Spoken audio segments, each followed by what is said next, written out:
Welcome, come on into my land. It's your land too now. Wanna shake your hand. I wanna know your stories, the journey you've been on. Wanna hear your language, wanna learn your songs. Today we're going to have a chat with folks from the LovEvolution solution. Well, my name is Patrick Hennessy, and I've chosen for my LovEvolutionary name Colonel Lovejoy, and that's Colonel with a K, like Colonel of Possibilities. I think what we want to do is help be a part of encouraging people to realize their individual and collective power to create the world we live in. And that is also how we want to create this Magic Love Bus journey, is having everybody bring their talents to it and sharing their wisdom and their heartfelt feelings about what they've come to believe, and have this great sharing and have the vehicle really literally be a vehicle for change, a platform for real sharing amongst people. As a LovEvolutionary, I believe in the LovEvolution's solutions. The solutions on this planet that are creating the other possible world that we collectively want to live in and want to raise our children in and want to create our families and our connections in. My name is Laura Maples. And my name is Scotty Miller. I created the Magic Bus 17 years ago as a community-oriented activist bus, and it has been doing lots of activism-related journeys for the past 17 years. I'd like to know more about this journey. This sounds really interesting. Could you start by telling me about that, how it came to be, the journey, and what you're going to do?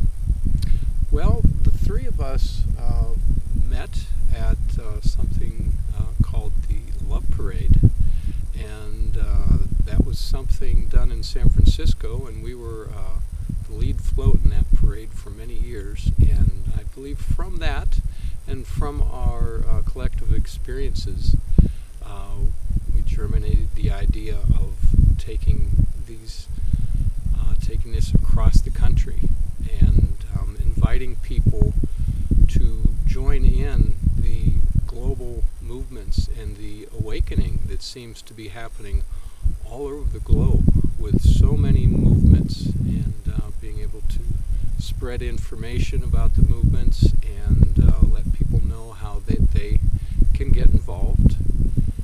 And that's how the whole idea of the journey came to be. The schedule has been set up, is that right? Well, it has, but it's really breathing. I mean, we were looking at it probably about 2 months from San Francisco to Asheville. But as far as the stops, we really invite people to weigh in and help us think of groups or events that we can be a part of to support other groups and organizations along the way. Great, and there'll be. Do you already have a website? Well, we do. We have two, actually. There's one for the LovEvolution'sSolution.org, and that is sort of the overall community or movement that we're a part of creating. And we invite people to come on there, and they can join and create their LovEvolutionary name if they choose, and then create blogs, share photos, much like on a Facebook.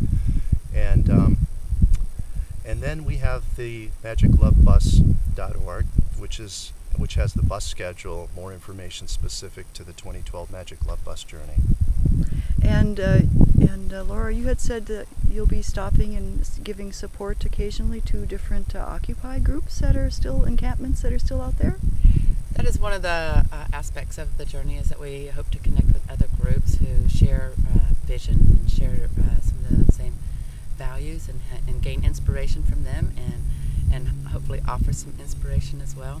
Another form of our inspiration is that we as a crew will be doing yoga every morning, and we'll be eating healthy foods, organic. We'll be sharing this with other people wherever we are.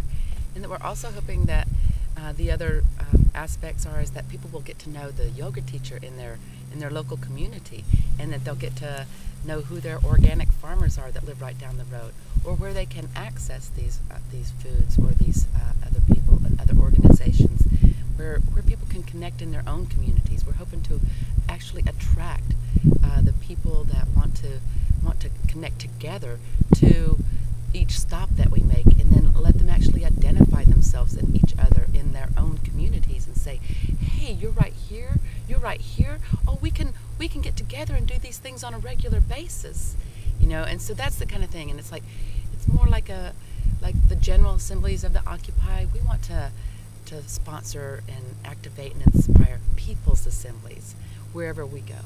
People's gatherings. If I might add to that, Diane, I feel that, you know, I'm certainly sympathetic of the, you know, occupation, Occupy Wall Street and all of its manifestations. But I also feel that, personally, I want to believe that we live in a world and a time where everyone can awaken. 100%. No matter what their socioeconomic background may be, whoever they may have been in the past, I really want to hold out the hope that everyone could be a part of a great change, a really great turning that'll be inclusive of everybody. And I think that's a primary thing to the LovEvolution solution, is to welcome everybody to be a part of the transformation. So you'll be talking to everybody you'll want to incorporate and talk to and get the feelings and the ideas from everyone there. Absolutely. I think I'd love to see bankers come and be on the bus. I'd love to see homeless people come on the bus. Everyone of all colors, creeds, and beliefs, I would think, should really be a part of this and welcome to be a part of it. This is fabulous. Thank you all very much. Laura? I would also like to say that there's other aspects of our system that are kind of working, and that we want to just tweak a little bit to make them the kinds of systems that actually work for this other possible world that we all want to participate in. So maybe some bankers have some kind of idea about how we can actually do time banks, you know, and that there are aspects in the systems that we don't necessarily feel are actually serving our needs, but that there are people there who actually have ideas that may very well serve the needs of another possible world.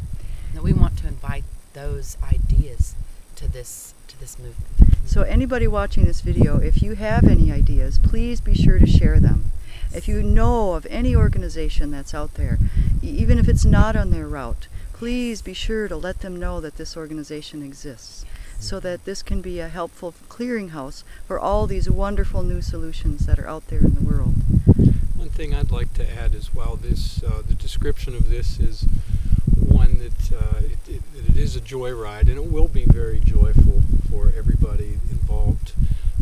There is a serious side to it, in that we believe humanity is really at a critical junction right now, where we need to make some serious decisions about how we're going to move forward into the future and create a sustainable world where we're not doing harm to nature and harm to ourselves. So a lot of the issues that we're going to be bringing up are hard issues to deal with. I think that we're all becoming very aware of all the different challenges that we face, you know, individually and collectively. But I think ultimately we have the choice to make personally and collectively as to how we're going to respond. Do we want to respond from a place of fear, or do we want to respond from a place of love and expansiveness? Love that can grow and build community and build cooperation. And I think that's really why I've chosen the name Colonel Lovejoy, is to see that it's a kernel of the possibility of doing all with love and joy, even taking on the biggest challenges. And I think that's really the spirit of what we want to do, create a joyful, inclusive journey that acknowledges the challenges we have, but invites all of us to be a part of creating a solution that's inclusive and loving and joyful. It's definitely time for solutions, isn't it? Okay, thank you all very, very much. Best of luck. I wish I could join you on your journey. I'll be there in spirit. Thank you. When everyone is welcome, we will all be free. Welcome, I say welcome, you are